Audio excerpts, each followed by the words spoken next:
রক্তের উপরে দাঁড়িয়ে হলে যদি বাংলাদেশে কোনো গেরুয়া সন্ত্রাসের একটু ছোটফোটা আসার চেষ্টা করা হয়, আমরা রক্ত দিয়ে ইনশাআল্লাহ প্রতিরোধ করব তাদেরকে। যখন শাপলা হত্যাকাণ্ড হয়েছিল, আমাদের সামনে এমন ভাবে বয়ান উৎপাদন করা হয়েছে, ওইখানে একজন লোকও মারা যায় নাই। এখন তারাই বলতেছে 36 জনের হলে তারা প্রমাণ পেয়েছে। সেই সময়কালীন তারা এটার নাম দিয়েছিল নারকীয় হত্যাকাণ্ড, সন্ত্রাস নাম দিয়েছিল, তাণ্ডব নাম দিয়েছিল তারা। আজকে এখানে একজন সংসদ সদস্য ছিলেন একটু আগে, মুফতি হানজালা সাহেব, পার্লামেন্টে যাচ্ছে, ওনাকে বলতেছে কি, এই ধরনের যে মিডিয়া সন্ত্রাস থেকে শুরু করে তারা আমাদেরকে প্রতিনিয়ত যে উৎপাদনের মধ্যে দিয়ে তারা যায়, একটা সময়ে তারা আমাদেরকে হত্যাযোগ্য বানিয়ে দেয়। এই জন্য হলো আপনারা যারা আলেম ওলামা আছেন, শুধু আলেম ওলামা না, প্রত্যেকের জায়গা থেকে নতুন করে ভাবতে হবে, মিডিয়া জগতে নতুন করে ঘুরে দাঁড়াতে হবে। এখন বাংলাদেশে অনেকে বলে যে যা কিছু আমরা বলি এগুলা প্রিন্ট ইলেকট্রনিক মিডিয়া আসবে না, আমাদের কাছে বড় মিডিয়া আছে। এটা জানেন তো কি? এটার কারণে কোনো গোপন থাকে? এটা দিয়ে মোবাইল জার্নালিজম দিয়ে কিন্তু আমরা শেখ হাসিনাকে বাংলাদেশকে বিচার করেছিলাম। এখন যেই কোনো ঘটনা এখন ঘটে, এটা বিদ্যুৎ গতিতে সবার কাছে ছড়িয়ে যায়।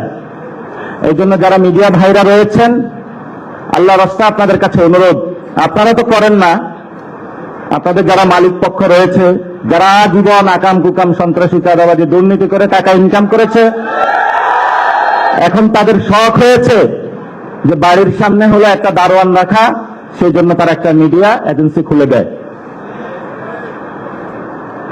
এই যদি হয় মিডিয়া ইন্ডাস্ট্রি বাংলাদেশে, তাহলে বাংলাদেশের ভবিষ্যৎ, যেটা আমরা সংবিধানের স্বীকৃত বিষয় অনুযায়ী যে ফ্রিডম, প্রেস ফ্রিডম, সেটা তো বাংলাদেশ অনেক তলানিতে আছে।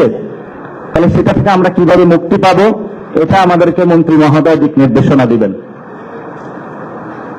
আজকে যিনি এখানে এসেছেন, মিডিয়া মন্ত্রী, ইনফরমেশন মিনিস্টার, উনি অনেক ভালো লোক। উনি 90-এর সেখান থেকে আমরা ঢাকা শহরে বিভিন্ন আড্ডা হতো, উনি কিন্তু বড় মাপের একজন ফিলোসফার। আবার তা আমরা বলবো যে মিডিয়া সেক্টরটা আপনার হাতে গিয়েছে, আপনি এটা যদি সুন্দর করে গড়ে তোলেন, আমাদেরকেও একটু অ্যাক্সেস দেন, আমাদেরকে জঙ্গি না ভাবেন, আমাদেরকে বাংলাদেশী হিসাবে ভাবেন, সার্বভৌমত্ব ইসলামের অতন্দ্র প্রহরী হিসাবে ভাবেন, একটু সুযোগ দিলে আমরা বাকিটা ইনশাল্লাহ করে নিতে পারবো। এজন্য আমরা মনে করি শাপলা নামে একটি চ্যানেল আসা উচিত, যে চ্যানেলের মধ্যে দিয়ে আগামীতে যে কেউ যারা শাপলা কাহিনী ঘটিয়েছিল সেটা আপনার তথ্য অনুসন্ধান করে শাপলাদের পর্দার আড়ালের কি ঘটনা ঘটেছিল সেটা আমরা ইনশাআল্লাহ উন্মোচন করব। শেষ কথা যেটা বলবো, হেফাজতে ইসলামের সেই শাপলায় যারা এসেছিল, মেসাকার চালানো হয়েছিল, দাবিগুলো কি আপনারা ভুলে গিয়েছিলেন?